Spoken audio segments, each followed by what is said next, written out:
लग्न समारंभांमध्ये उष्टी भांडी घासणाऱ्याचा मुलगा गरिबीसमोर हात न टेकवता एकलव्य होऊन परिस्थितीला सामोरं गेला आणि डॉक्टर झाला. राजस्थानमधील खटू या गावातील अतिशय गरिबीत वाढलेला हा मुलगा सरकारी शाळेमध्ये 10वीमध्ये 95% गुण घेऊन उत्तीर्ण झाला. डोळ्यात स्वप्न होतं डॉक्टर बनण्याचं. ना कुठला मार्ग होता ना कुठला मार्गदर्शक होता.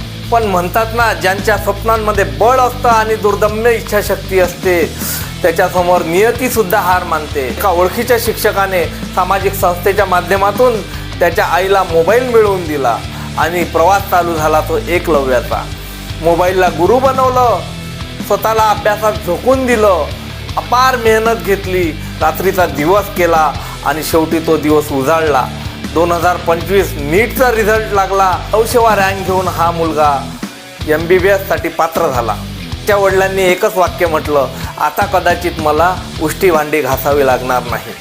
मित्रांनो, कोणीतरी येईल, तुम्हाला मार्ग दाखवेल. या भ्रमात राहू नका. स्वतः एकलव्य बना, मार्ग शोधा आणि उंच भरारी घ्या.